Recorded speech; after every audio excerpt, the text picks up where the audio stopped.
السلام علیکم ورحمۃ اللہ وبرکاتہ۔ کیا حال ہے آپ سب کے؟ الحمدللہ، اللہ تبارک و تعالی آپ سب کو اپنے حفظ و امان میں رکھے، آمین۔ نحمدہ و نصلی علی رسولہ الکریم، اما بعد فاعوذ باللہ من الشیطان الرجیم، بسم اللہ الرحمن الرحیم۔ رب اشرح لی صدری ویسر لی امری واحلل عقدۃ من لسانی یفقہوا قولی۔ ربی زدنی علما، اللہم زدنا علما، اللہم فقہنا فی الدین، اللہم انا نسألک علما نافعا ورزقا طیبا وعملا متقبلا، آمین۔ سورۃ البقرہ، آیت نمبر 30۔ بسم اللہ الرحمن الرحیم۔ وَإِذْ اور جب قالا کہا ربک تیرے رب نے للملائکۃ فرشتوں سے، انی بے شک میں جاعل بنانے والا ہوں فی الارض زمین میں خلیفتاً ایک خلیفہ۔ قالوا انہوں نے کہا اتجعل کیا تو بنائے گا فیہا اس میں من جو یفسد فساد کرے گا فیہا اس میں، ویسفک اور وہ بہائے گا دماء خون، ونحن اور ہم نسبح ہم تسبیح بیان کرتے ہیں بحمدک حمد کے ساتھ تیری حمد کے ساتھ، ونقدس اور پاکی بیان کرتے ہیں اللہ کا تیرے لیے۔ قالا کہا انی بے شک میں، قالا فرمایا انی بے شک میں اعلم میں جانتا ہوں ما جو لا نہیں تعلمون جو تم نہیں جانتے۔ وَإِذْ قَالَ رَبُّكَ لِلْمَلَائِكَةِ إِنِّي جَاعِلٌ جب اللہ تبارک و تعالی نے فرشتوں سے کہا کہ میں ایک خلیفہ بنانے والا ہوں۔ اب اس آیت میں بتایا جا رہا ہے کہ انسان کا آغاز کہاں سے ہوا۔ اللہ نے جب انسانوں کو پیدا کرنے کا ارادہ کیا تو اللہ نے فرشتوں سے کہا کہ میں ایک خلیفہ بنانے والا ہوں۔ یہاں سارے فرشتے مراد نہیں ہیں، بلکہ فرشتوں کی ایک جماعت تھی، جیسے کہ جبرائیل ہے، میکائیل ہے، ان فرشتوں کی ایک جماعت تھی، یا جو اللہ کے مقرب فرشتے ہیں ان کی جماعت تھی، یا جنہوں نے عرش کو اٹھایا ہوا ہے وہ جماعت مراد ہے، یعنی کچھ فرشتے تھے۔ تو اللہ تعالیٰ نے فرمایا کہ میں ایک خلیفہ بنانے والا ہوں۔ اچھا، کیا اللہ کو کوئی ضرورت تھی کہ فرشتوں سے مشورہ کرے؟ فرشتوں سے مشورہ لینے کی اللہ کو ضرورت تھی؟ نہیں، بلکہ یہ انسان کو عزت دی جا رہی ہے۔ انسان کو اللہ تبارک و تعالیٰ نے اتنی عزت دی کہ فرشتوں سے اس کے بارے میں ذکر کیا، ان سے مشورہ کیا۔ انی بے شک میں جاعل بنانے والا ہوں فی الارض زمین میں خلیفتاً ایک خلیفہ۔ اب خلیفہ کس کو کہتے ہیں؟ خلیفہ کہتے ہیں، خلیفہ کا مطلب ہوتا ہے بعد میں آنے والا، نائب، بعد میں آنے والا۔ خلیفہ وہ ہے جو کسی کی موت کے بعد یا اس کے غائب ہونے کی صورت میں اس کا جانشین بنے، یا تمام کاموں کو جو خود نہ کرنے کی وجہ سے بعض معاملات میں کوئی اس کا نائب ہو تو اسے خلیفہ کہتے ہیں۔ اور یہاں پر خلیفہ سے مراد اللہ کا خلیفہ مراد لینا درست نہیں ہے کہ اللہ نے اپنے خلیفہ نہیں، کیونکہ اللہ تعالیٰ کو نہ تو موت آئے گی اور نہ وہ غائب ہے، اور نہ وہ اپنے کاموں میں کسی کا محتاج ہے، بلکہ یہاں پر مراد یہ ہے کہ جنات کا خلیفہ، یعنی جنات کے بعد اللہ نے انسانوں کو پیدا کیا، تو پھر کہا گیا کہ میں اپنا یعنی نائب بنانے والا ہوں، یعنی جنات کے بعد انسان کو پیدا کیا، یہ خلیفہ مراد ہے۔ قالو تو انہوں نے کہا اتجعلوا کیا تو بنائے گا فیہا اس میں من جو یفسد فساد کرے گا فیہا اس میں، ویسفک اور وہ بہائے گا دماء خون۔ اب فرشتوں نے کہا کہ تو ایسی مخلوق کو بنانے والا ہے جو کہ فساد کریں گی، جو کہ خون بہائیں گی۔ تو فرشتوں کا یہ کہنا یہ حسد یا اعتراض کے طور پر نہیں تھا کہ انہوں نے اعتراض کیا کہ اللہ کیوں بنا رہا ہے، نہیں، بلکہ اس کی حقیقت اور حکمت معلوم کرنے کی غرض سے انہوں نے کہا تھا کہ اے اللہ اس مخلوق کے پیدا کرنے میں کیا حکمت ہے، اگر مقصد تیری عبادت کرنا ہو تو اس کام کے لیے تو ہم موجود ہیں۔ تو اللہ تعالیٰ نے فرمایا میں وہ مصلحت جانتا ہوں جس کی بنا پر فساد کرنے کے باوجود میں انہیں پیدا کر رہا ہوں جو تم نہیں جانتے، جو تم نہیں۔ اچھا، فرشتوں کو کیسے علم ہوا کہ وہ فساد کریں گے؟ اس کا اندازہ انہوں نے انسانی مخلوق سے پہلے کی مخلوق یعنی جنات سے اندازہ لگا لیا تھا، یا پھر اللہ تبارک و تعالیٰ نے ان کو خبر دے دی تھی۔ تو ہم کیسے کہہ سکتے ہیں کہ اللہ تبارک و تعالیٰ نے ان کو بتا دیا تھا؟ کیونکہ ان کا جو یہ کہنا ہے کہ قالوا سبحانک لا علم لنا الا ما علمتنا، کہ اللہ ہمیں کوئی علم نہیں مگر جو تو ہمیں سکھا دے، ٹھیک ہے نا، ہمیں کچھ علم نہیں مگر جو تو نے ہمیں سکھایا. اس کا مطلب ہے اللہ تبارک و تعالی نے ہی ان کو خبر دی تھی. اتجعل فیہا من یفسد فیہا ویسفک الدماء. اچھا، اس سے ایک اور بات پتہ چلتی ہے. جب اللہ نے فرمایا کہ میں خلیفہ بنانے والا ہوں تو فرشتے نے دو باتیں کی. فرشتوں نے کہ کیا ایسی مخلوق پیدا کرے گا جو زمین میں فساد کرے گی، ٹھیک ہے، اور خون بہائے گی. زمین میں فساد کرے گی اور خون بہائے گی. تو اس سے پتہ چلا کہ فرشتوں کو جو نوری مخلوق ہے وہ بھی زمین میں فساد کو پسند نہیں کرتے، وہ بھی خون ریزی کو پسند نہیں کرتے. وَنَحْنُ، اور ہم تسبیح بیان کرتے ہیں.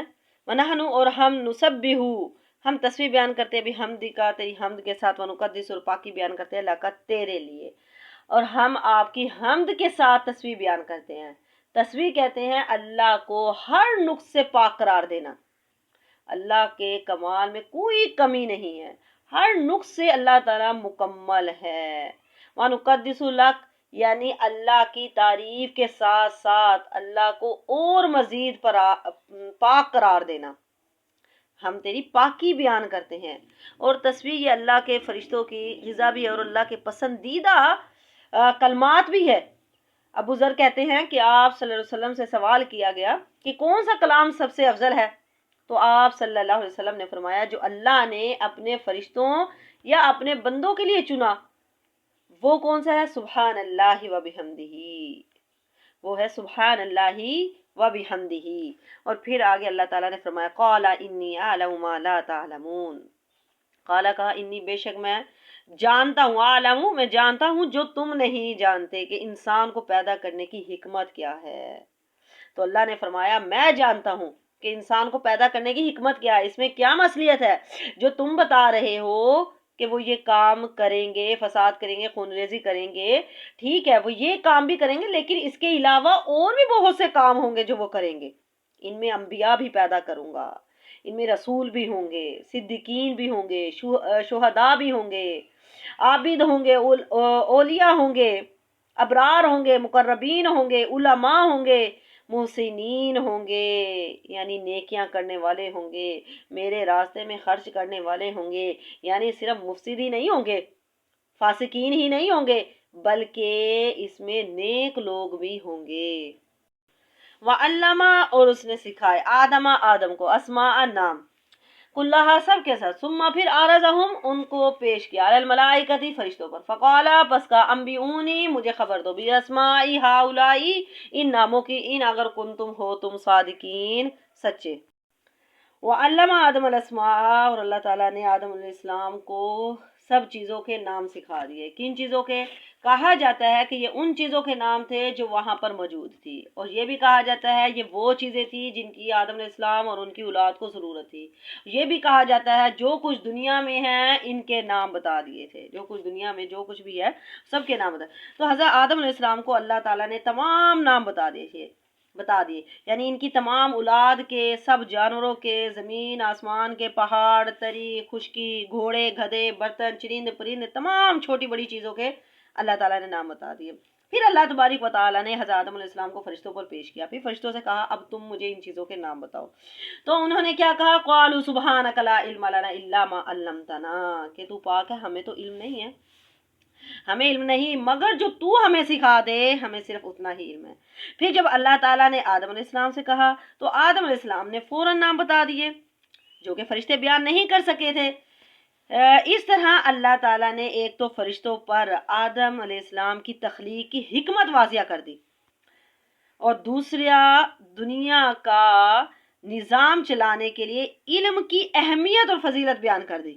اور جب یہ حکمت اور علم کی اہمیت فرشتوں پر واضح ہو گئی تو انہوں نے اپنے قصور کا اعتراف کر لیا کہ ہمیں تو کچھ علم ہی نہیں ہے مگر جو تو ہمیں سکھا دے. فرشتوں کے اس اعتراف سے یہ بھی واضح ہو گیا کہ عالم الغیب صرف اللہ کی ذات ہے، فرشتے غیب کا علم نہیں رکھتے. اللہ کے بندوں کو بس اتنا ہی علم ہوتا ہے جتنا اللہ نے ان کو عطا کیا ہوتا ہے. اللہ جتنا ان کو عطا کرتا ہے ان کو صرف اتنا ہی علم ہوتا ہے. تو انہوں نے کہا قالو، انہوں نے کہا سبحانکا، تو پاک ہے، لا نہیں علم، کوئی علم لنا ہمارے الا مگر ما علمتنا، جو تو ہمیں سکھا دے. انکا، بے شک، انت تو، علیم، جاننے والا، حکیم، حکمت والا ہے. تو اب علم کی بنا پر حضرت آدم علیہ السلام کی فضیلت فرشتوں پر واضح ہو گئی، ثابت ہو گئی۔ تو اس سے یہ پتہ چلتا ہے کہ علم کتنی بڑی نعمت ہے، اور علم کے ساتھ ہی انسان کا عمل بڑھتا ہے، اگر عمل کرنے کی نیت سے علم سیکھا جائے، اور پھر اس سے اللہ کے ہاں ان کے درجات بڑھتے ہیں۔ اور پھر کیا کہا تھا فرشتوں نے؟ الا ما علمتنا، یعنی جو تو ہمیں سکھا دے، ہمیں تو کچھ علم نہیں۔ پھر فرشتے غیب کا علم تو نہیں جانتے تھے، ٹھیک ہے نا۔ اور پھر انہوں نے اللہ کی تعریف بیان کی، انک انت العلیم الحکیم، کہ سب سے بڑا، سب سے زیادہ جاننے والا تو ہی ہے، حکیم اور حکمت والا بھی ہے۔ قال فرمایا، یا آدم، اے آدم، انبئہم، تو خبر دے ان کو بھی اسمائہم، ان کے ناموں کی۔ فلما پر جب انباہم، اس نے خبر دی ان کو بھی اسمائہم، ان کے ناموں کی۔ قالا کہا، علم، کیا نہیں، اقل لکم، میں نے تمہیں نہیں کہا تھا، انی بے شک میں عالم جانتا ہوں غیب السماواتی، آسمانوں کے غیب کو، آسمانوں کی چھپی ہوئی باتوں کو، والارضی اور زمین کی، وعالم، اور میں جانتا ہوں ما جو تبدون، تم ظاہر کرتے ہو، وما اور جو کنتم تم ہو، تکتمون، جو تم چھپاتے ہو۔ اب کیا ہے، جب آدم علیہ السلام نے چیزوں کے نام انہیں بتا دیے تو اللہ تعالیٰ نے فرمایا کہ میں غیب کا علم رکھتا ہوں، جو تم ظاہر کرتے ہو وہ بھی جانتا ہوں، جو تم چھپاتے ہو وہ بھی جانتا ہوں۔ اور یہ اس شیطان کی طرف اشارہ ہے کہ اس کے دل میں جو حسد تھا، تکبر تھا، میں وہ بھی جانتا ہوں۔ غیب اللہ کے سوا کوئی نہیں جانتا۔ حضرت عائشہ رضی اللہ تعالی عنہا نے فرمایا، جو شخص تمہیں کہے کہ میں نبی کریم صلی اللہ علیہ وسلم غیب جانتے تھے تو بلا شبہ اس نے جھوٹ کہا۔ اللہ تعالیٰ تو فرماتا ہے کہ اس کے سوا کوئی غیب نہیں جانتا۔ تو عالم الغیب جو ہے وہ صرف اللہ تبارک و تعالیٰ کی ذات ہے۔ تو اس آیت سے علم کی فضیلت پتہ چلتی ہے، عالم کی فضیلت پتہ چلتی ہے کہ آپ کے سامنے دو آدمیوں کا ذکر کیا گیا، ایک عابد تھا اور ایک عالم تھا۔ تو آپ صلی اللہ علیہ وسلم نے فرمایا، عالم کی فضیلت عابد پر ایسے ہے جس طرح کہ میری فضیلت تمہارے کسی ادنا سے بندے پر ہے۔ عالم کی فضیلت عابد پر ایسے ہے، ٹھیک ہے۔ اور اس سے تو اب ہمیں کیا چاہیے، اس لیے ہمیں چاہیے کہ ہم جو علم ہے زیادہ شوق سے حاصل کریں، زیادہ شوق سے ہمیں علم حاصل کرنا چاہیے، ہمیں علم سیکھنا چاہیے، ہمیں علم کے لیے زیادہ حریص ہونا چاہیے۔ لیکن ہم زیادہ حریص کس چیز کے لیے ہوتے ہیں؟ وہ ہم سبھی جانتے ہیں کس چیز کے لیے ہوتے ہیں۔ ہمیں کس بات کی پریشانی ہوتی ہے، کس بات کا ہمیں غم ہوتا ہے، ہم زیادہ کوششیں کس چیز کے لیے کرتے ہیں؟ ساری دنیاوی چیز کے لیے، دنیا کے لیے، دنیا حاصل کرنے کے لیے نہیں۔ ہمیں دین کے لیے کوشش کرنا چاہیے، دین کے لیے کوششیں کرنی چاہیے۔ جس انسان کو علم سے محبت ہوتی ہے تو وہ پھر اس کے لیے قربانیاں بھی دیتا ہے۔ محبت تو قربانی مانگتی ہے نا۔ دیکھیں، اگر آپ کو علم سے محبت ہے تو آپ نے قربانی دی ہے نا، کہ آپ اب یہ کلاس لے رہے ہیں، اپنی نیند کی قربانی دے رہے ہیں۔ پھر جو علم حاصل کرتا ہے تو فرشتے اس کے لیے اپنے پر بچھا دیتے ہیں، اس کے لیے جنت کا راستہ آسان ہو جاتا ہے، اور تمام مخلوق طالب علم کے لیے استغفار کرتی ہے۔ چونٹیاں تک آپ کے لیے دعائیں کر رہی ہیں کہ اے اللہ ان کو بخش دے۔ سبحان اللہ۔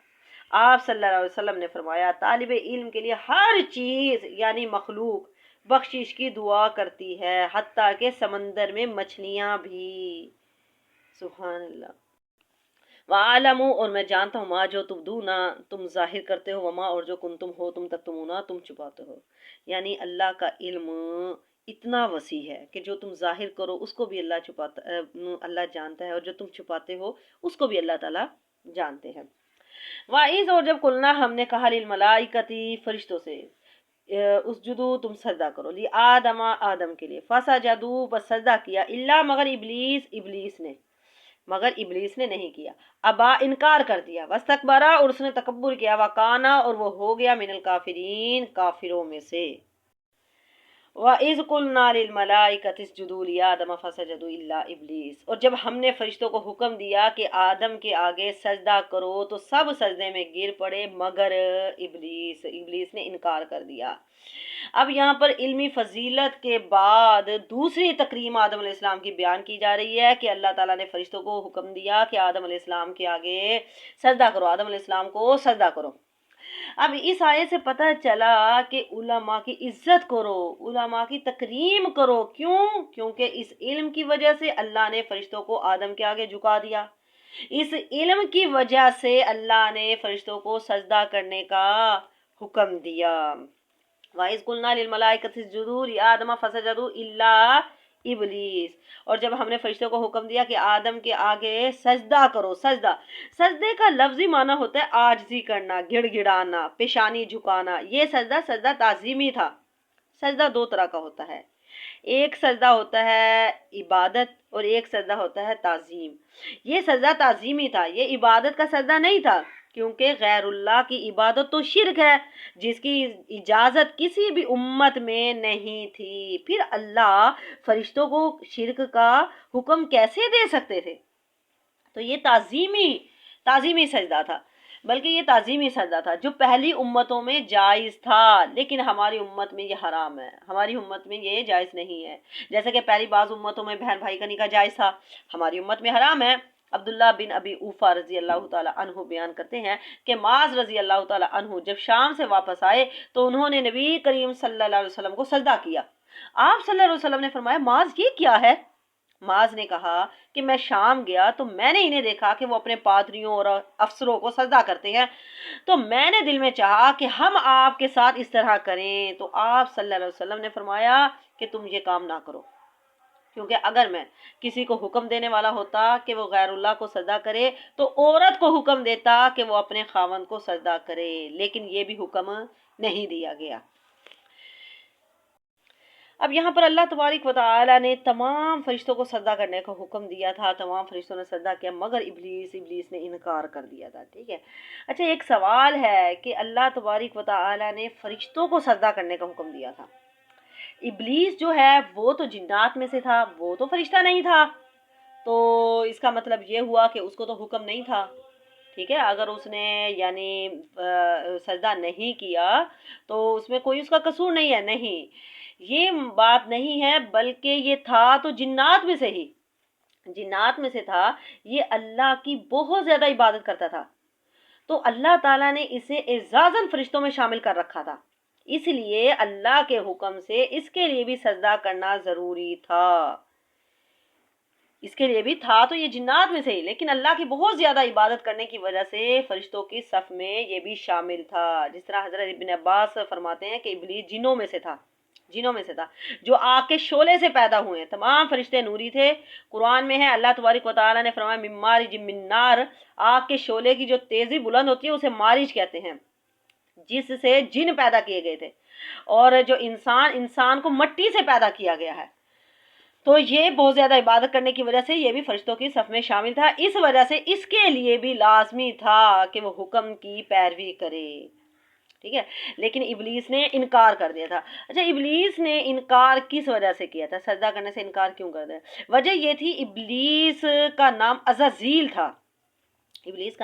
تھا، تو ابلیس نے 70,000 سال 7ویں آسمان پر اللہ کی عبادت کی، پھر اس کے دل میں غرور آ گیا، تکبر آ گیا کہ میں زیادہ بہتر ہو گیا ہوں۔